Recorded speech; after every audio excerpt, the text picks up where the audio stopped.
When a man finally stops being available to females, Carl Jung observed everything changes, not just in his relationships, not just in how women perceive him, but in the fundamental fabric of his reality.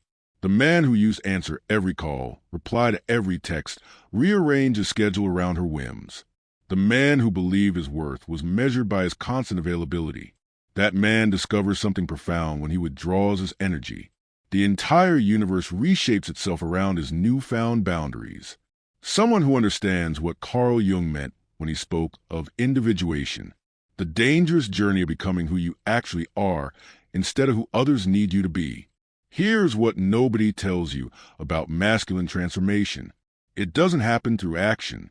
It happens through subtraction, through the revolutionary act of saying no to a world that trained you to always say yes.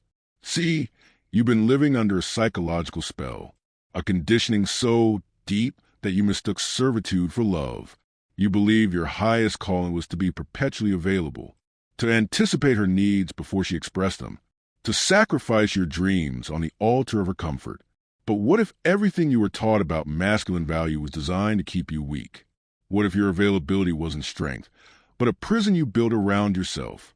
This is where Jung's wisdom becomes dangerous, because he understood something most men never discover, that beneath your people-pleasing persona lies a sovereign being, a man whose attention is not a commodity to be freely distributed, but a sacred resource to be carefully invested. When you finally stop being emotionally available on demand, something primal awakens.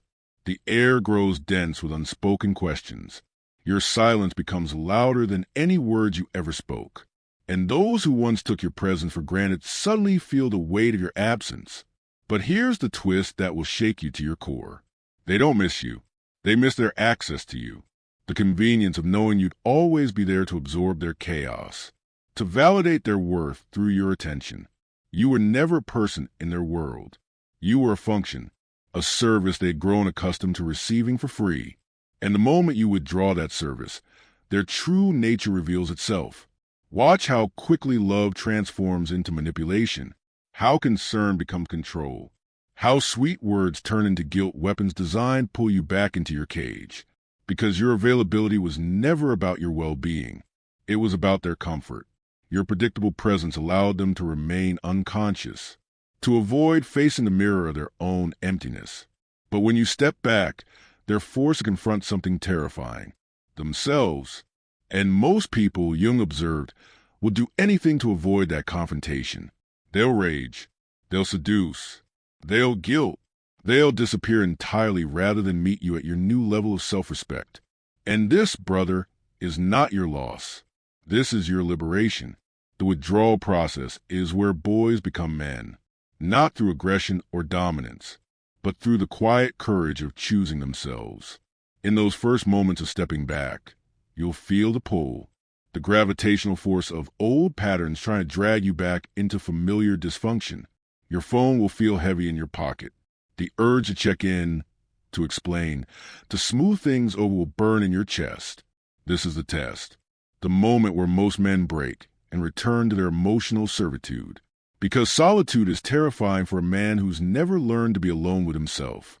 Without her drama to manage, her needs to anticipate, her validation to chase, you're left with something far more confronting. Your own reflection, your own voice, your own desires that have been buried under years of people-pleasing. This is what Jung called the dark night of the soul, the necessary descent into your own depths before you can rise as a whole man. And in that darkness, you will discover something remarkable. You are not empty without her attention. You are full of dreams you abandoned to make room for her chaos, full of strength you gave away to prove your worth, full of potential you sacrificed to maintain a connection that was slowly killing you. The man who emerges from this wilderness is unrecognizable, not because he's become cold or cruel, but because he's become selective. His energy is no longer scattered across a dozen meaningless conversations. His time is no longer hijacked by emotional emergencies he didn't create. His peace is no longer negotiable. He moves through the world with a different gravity, a presence that speaks before he does, a silence that commands more respect than his previous flood of words ever did. When you stop being available to chaos, you become available to clarity. When you stop reacting to every emotional storm, you develop the power to create your own weather. When you stop proving your worth through exhausting performance, you discover your inherent value. The universe notices this shift. People treat you differently when you treat yourself with respect. Opportunities appear when you stop chasing them desperately. Quality individuals gravitate toward you when you stop accepting mediocrity, because energy is everything. And when your energy is no longer leaking through 1,000 small compromises, it consolidates into something magnetic. You become the man who walks into a room and changes its atmosphere without saying a word, not through arrogance or showmanship, but through the quiet confidence of someone who no longer needs anything from anyone. This is the paradox of masculine power. The less you need, the more you attract.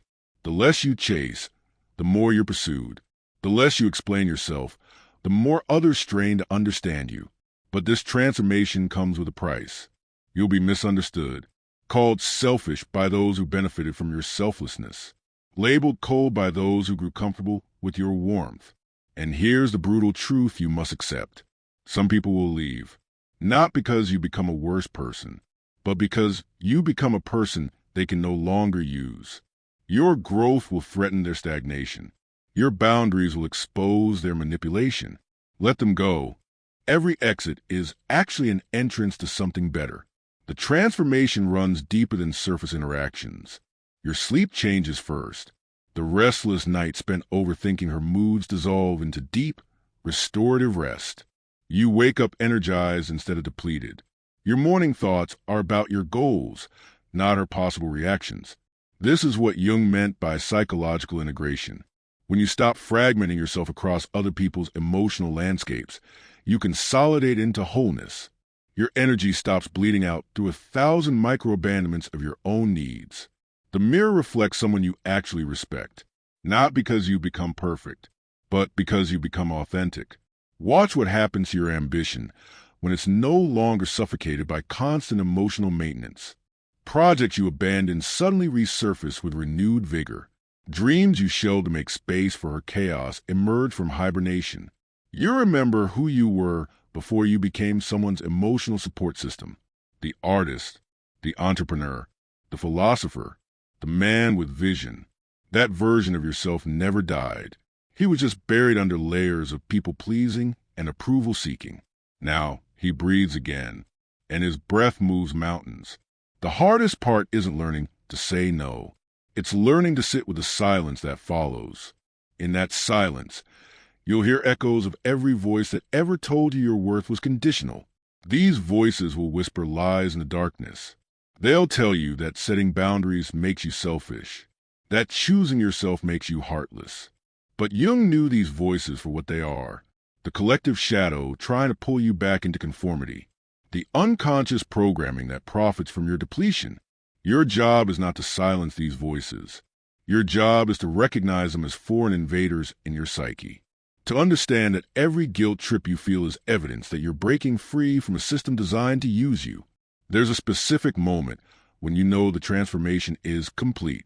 It's when you look in a mirror and feel no need to justify your existence to anyone. When your reflection shows a man who belongs to himself first.